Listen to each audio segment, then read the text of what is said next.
तो ध्यान से देखो, अब तक बेटा हम लोगों ने जो पढ़ा उसमें हमने देखा कि एक मोर जो लेखिका पाली रहती है, उस मोर की क्या क्या विशेषताएं हैं, क्या क्या भाव भंगिमाएं हैं। अब उसी का वर्णन करते हुए आगे उस मोरनी की विशेषता बताते हुए लेखिका क्या कहती है कि राधा नीलकंठ के समान नाच नहीं सकती थी, परंतु उसकी गति में भी एक छंद रहता था। वह नृत्य मग्न नीलकंठ के दाहिनी ओर के पंख को छूती हुई बाहर निकल आती थी और बाएं पंख को स्पर्श कर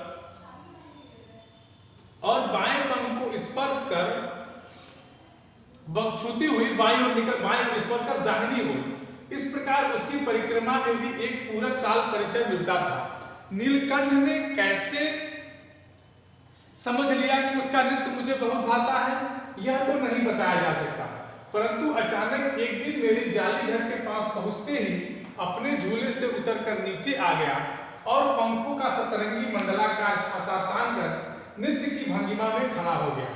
तब से यह नृत्य भंगिमा नृत्य का क्रम बन गई।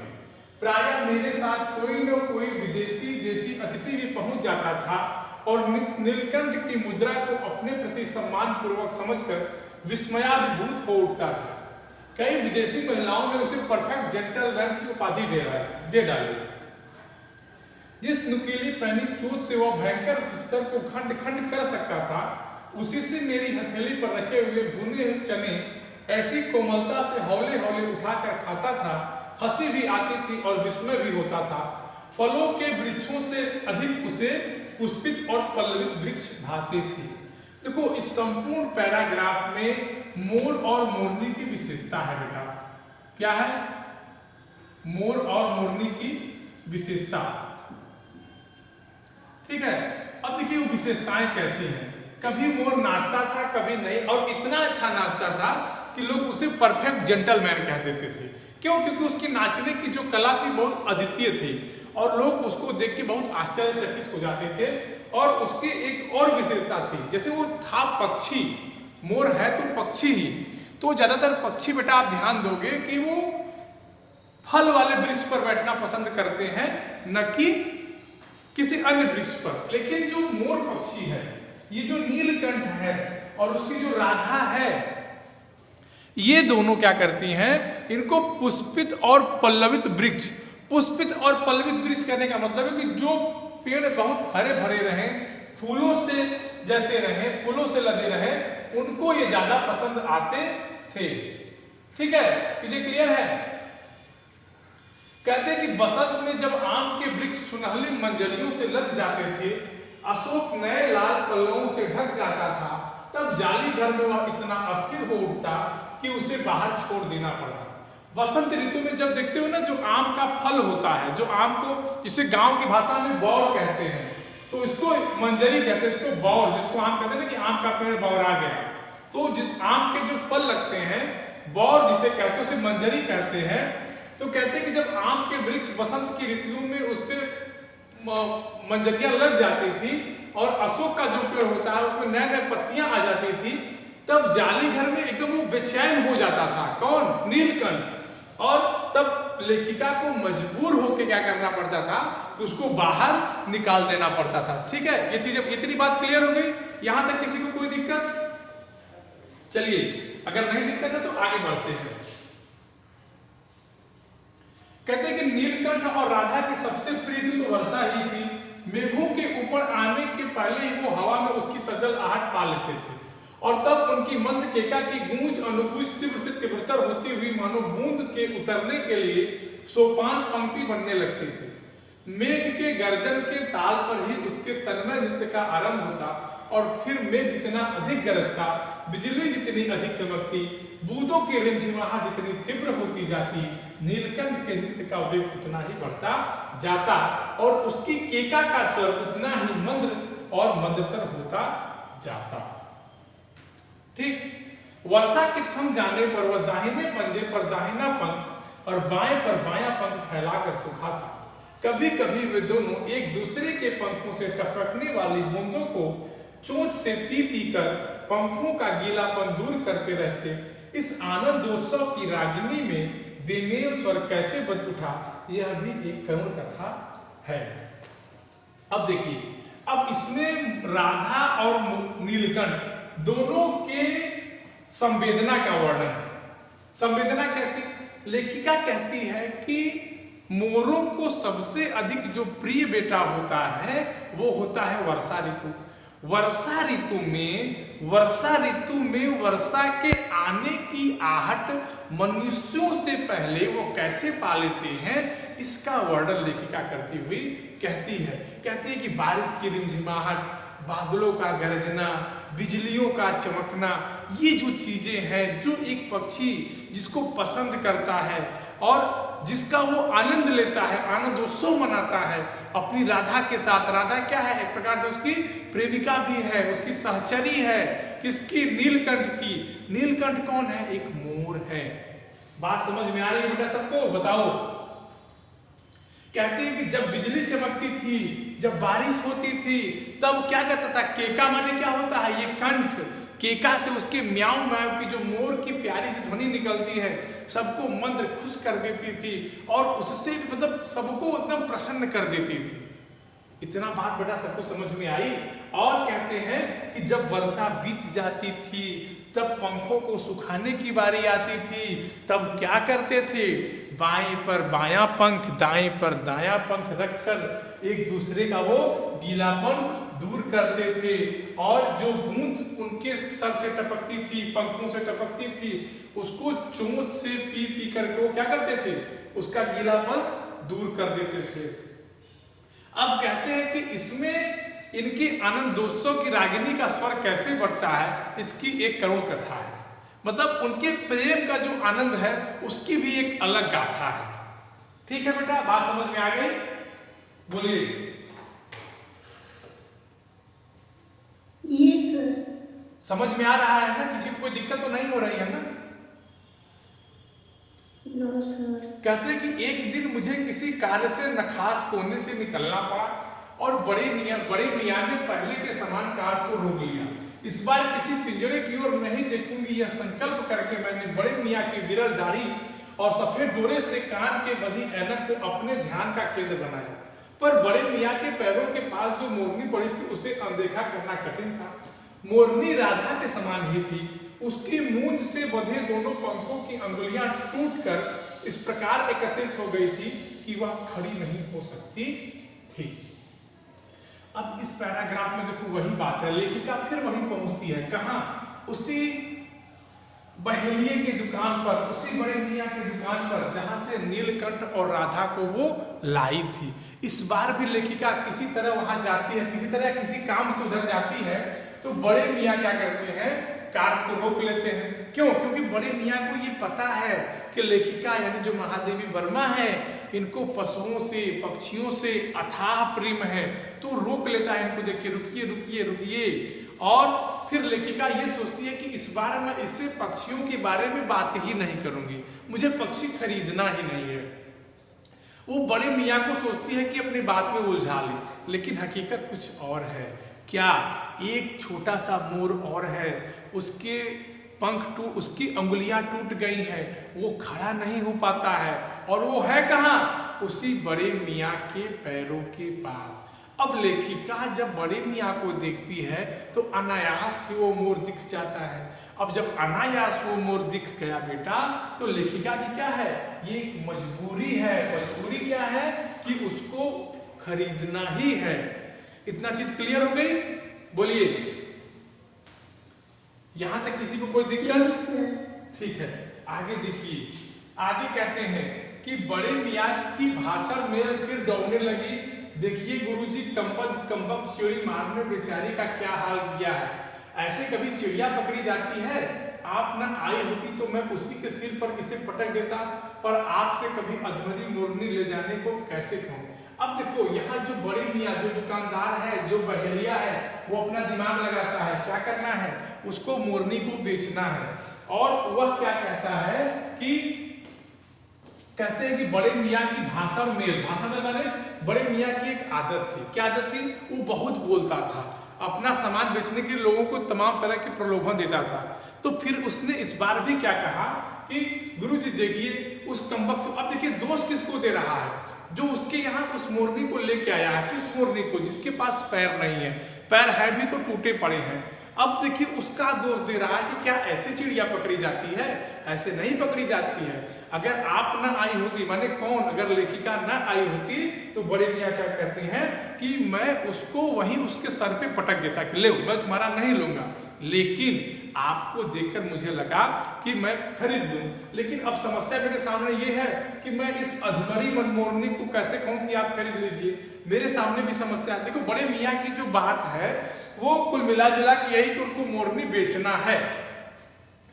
आगे लिखे कहती है कि सारांश यह कि 7 रुपए देकर मैं उसे अगली सीट पर रखवा कर घर ले आई और एक बार फिर मेरे पढ़ने लिखने का कमरा अस्पताल बना।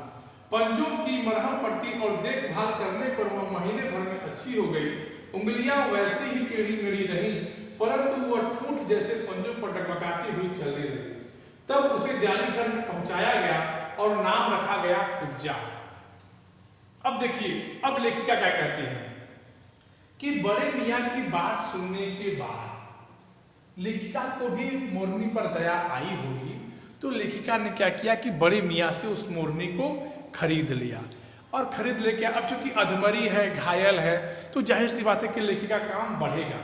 काम बढ़ेगा का मतलब है कि लेखिका अब क्या करेगी कि उनके प्रति संवेदनशील होगी। संवेदनशील कैसे होगी, वह उसका अस्पताल में इलाज कराएगी। अब मोरनी को तो अस्पताल ले नहीं जाएगी, तो घर में ही उसने अस्पताल बनाया जिसमें वो पढ़ती थी। उसी में उसने क्या किया कि उस मोरनी की सेवा की, उसको दवा लगाया, उसको ठीक किया।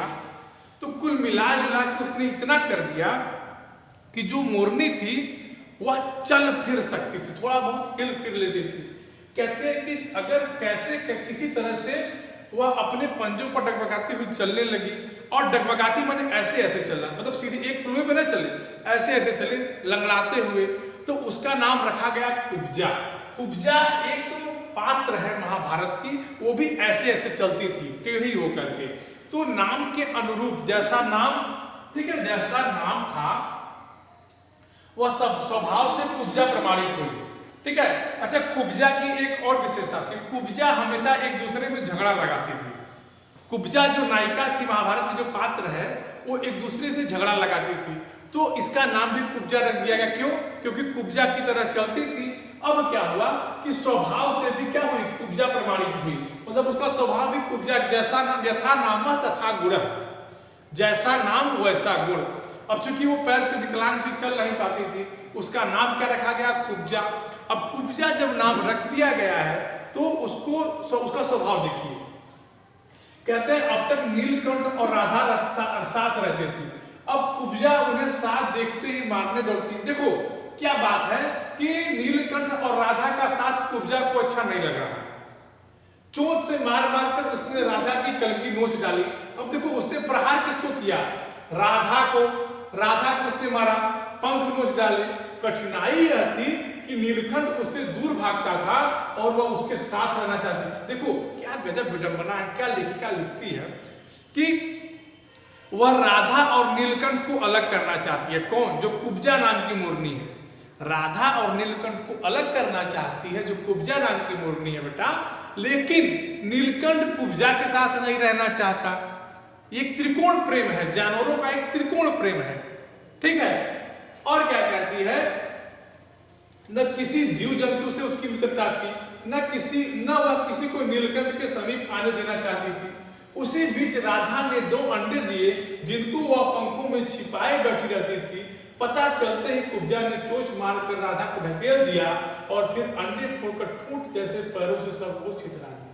देखो क्या दुश्मनी है। देखो कहते हैं ना कि दुश्मनी, देखिए राधा को उससे इतनी दुश्मनी है, कुब्जा को इतनी जलन है कि जैसे ही उसको पता चल गया कि राधा ने अंडे भी दिए हैं तो क्या करती है वो,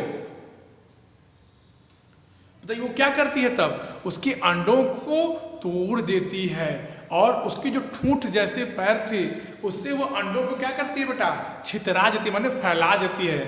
ठीक है। अब देखो इस कलह कोलाहल से और उससे भी अधिक राधा की दूरी से बेचारे नीलकंठ, अब देखो जब ये झगड़ा होने लगा दोनों पक्षियों के बीच में, किसके बीच में, राधा और कुब्जा के बीच में। ठीक है। तो नीलकंठ बेचारा कटा कटा सा रहने लगा। उसको क्या हुआ, उसको ये लगा कि अब मेरे पास दुख आ गया है, उसकी प्रसन्नता का अंत हो जाता है, माने वो दुखी रहने लगता है। क्यों? अब तक तो बढ़िया से था, लेखिका थी, राधा थी, नीलकंठ थे। ये कुब्जा जब से आई है, इसने सबका जीना मुहाल कर दिया है। ठीक, कई बार वो जाली के घर से निकल भागा, एक बार कई दिन भूखा प्यासा आम की शाखाओं में छिपा बैठा रहा, जहां से बहुत पुचकार पुचकार कर मैंने उतारा, एक बार वह मेरी खिड़की की सेट पर छिपा रहा। देखो इतना दुखी हो गया। देखो ये होता है जानवरों की भाषा, क्या संवेदना लेखिका ने दी है कि मोर एकदम परेशान हो जाता है किससे, कुब्जा से। वो भागना चाहता है, उस जगह पे रहना नहीं चाहता, उसको होता है ना कि तुम ही रह लो भैया, हम नहीं रहेंगे। वो भाग के कहाँ जाता है, आम की शाखाओं में जाके बैठ जाता है। तो लेखिका किसी तरह से उसको उतार के लाती है, उसको समझाती है और कहते हैं कि एक बार मेरी खिड़की के शेड पर वह छिपा रहा। वह क्या करती है कि अपनी खिड़की पे, ठीक है ना, जो खिड़की का जो शेड होता है उसको छिप के, उसको ये होता है कि मैं किसी तरह से बच जाऊं, जाने दो इसको। ठीक है बेटा, बात सबको समझ में आ रही है? बोलिए।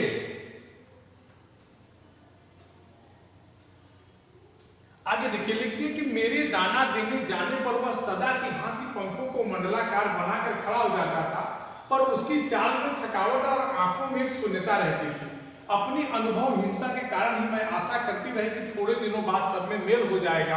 अंत में 3-4 मास के उपरांत एक दिन सवेरे जाकर देखा कि नीलकंठ पूंछ पंख फैलाए धरती पर उसी प्रकार बैठा हुआ है जैसे खरगोश के बच्चों को पंख में छिपाकर बैठता था। मेरे पुचकारने पर भी उसके न उठने पर संदेह हुआ। कहती है कि लेखिका उसकी भाषा को समझ नहीं पाई। किसकी? मोर की। वह सोचती थी कि इन दोनों में मेल हो जाएगा, लेकिन इतना दुखी हो गया था कौन, नीलकंठ, कि लेखिका यह बात समझ ही नहीं पाई।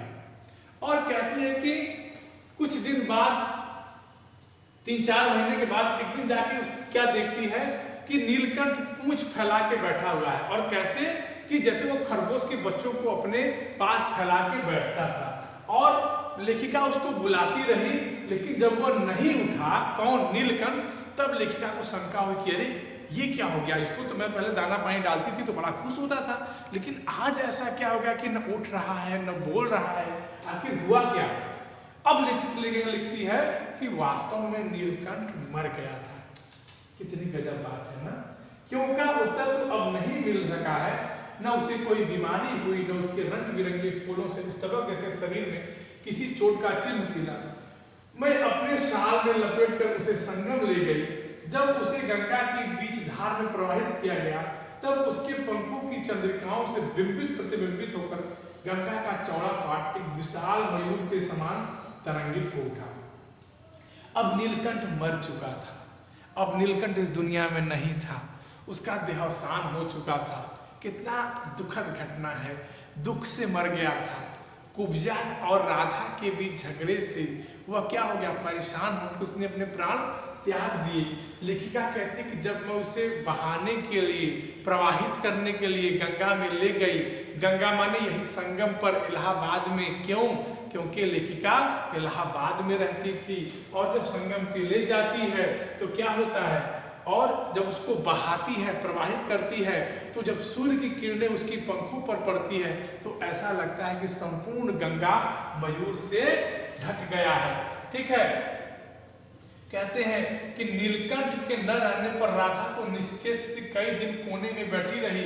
कई बार वो भागकर लौट आया था, अतः वह प्रतीक्षा के भाव से द्वार पर दृष्टि लगाए रहती थी। कहते हैं कि अब राधा को ये विश्वास नहीं था क्या कि नीलकंठ मर गया है। क्यों?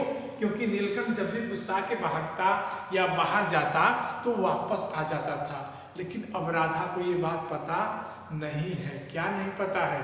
कि नीलकंठ मर गया है। वह निश्चेष्ट, एकदम बिना चेतना के, बिना कुछ सोचे, उदास, बिना कुछ खाए पिए उसी तरह पड़ी है। क्यों?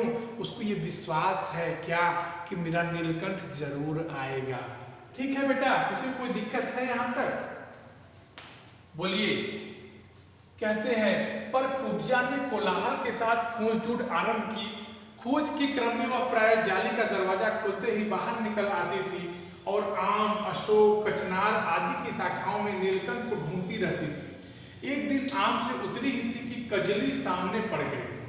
ठीक है, स्वभाव के अनुसार उसने कजली पर भी चोट से प्रहार किया, परिणामतः कजली के 2 दांत उसकी गर्दन पर लग गए। इस बार उसका कलह, कोलाहल और देश प्रेम भरा जीवन बचाया न जा सका, परंतु इन तीनों पक्षियों ने मुझे पक्षी प्रकृति की विभिन्नता का जो परिचय दिया है वह मेरे लिए विशेष महत्व रखता है। अब देखो, नीलकंठ के जाने से राधा तो उदास है ही, कुब्जा भी उसकी खोज में फिरती घूमती है, वह जाती है। अच्छा, कुब्जा का एक स्वभाव और है, वह सबसे दुश्मनी रखती है। दुश्मनी मतलब वो सबको मारने को दौड़ती है। इस बार वह खोज के आ रही थी, कहाँ खोजी थी? आम, अशोक, कचनार, इन सबकी शाखाओं में। नीलकंठ को जब वो खोज के वापस आ रही थी तो क्या कह देती कि कजली, एक कुत्ती का नाम, एक कुतिया का नाम है जिसको लेखिका ने पाल रखा है, उसके सामने आ जाती है। और फिर उसका स्वभाव क्या है? जानवरों को परेशान करना। तो उस बार कुतिया को परेशान करने लगती है, उसको चोंच से मारने लगती है। अब कुतिया तो कुतिया, धै के गर्दन मरोड़ दिया, ले जाओ, तुम न रहोगे न किसी को परेशान करोगे। अब क्या हुआ कि कुब्जा भी समाप्त हो गई, नीलकंठ मर गया, कुब्जा भी मर गई। ठीक, इतना कलह करती थी, इतना झगड़ा करती थी, लेकिन लेखिका क्या की? इस बार उसको बचा नहीं पाई और वो भी क्या हुई? मर गई। यहां तक बात समझ में आ गई। लेकिन लेखिका कहते कि इन जो पक्षियों का, इन जो पक्षियों के जीवन का जो परिचय मुझे मिला वह लेखिका के लिए ज्यादा महत्व रखता है। ठीक है, यहां तक बात क्लियर है। कहते हैं कि राधा अब प्रतीक्षा में ही दुकेली है। आषाढ़ में जब आकाश मेघाच्छन्न हो जाता है तब वह कभी ऊंचे झूले पर और कभी अशोक की डाल पर अपनी केका को तीव्रतर करके नीलकंठ को बुलाती रहती है। अब राधा अकेली बची है। क्यों?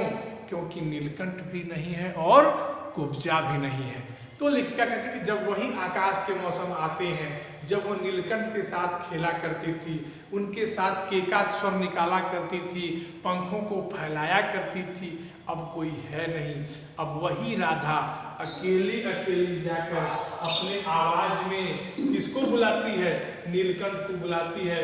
कभी अशोक की डाल पर बैठती है, कभी आम के डाल पर बैठती है और हमेशा अपने नीलकंठ को याद करती रहती है। बेटा, सबको समझ में आ गया? बोलिए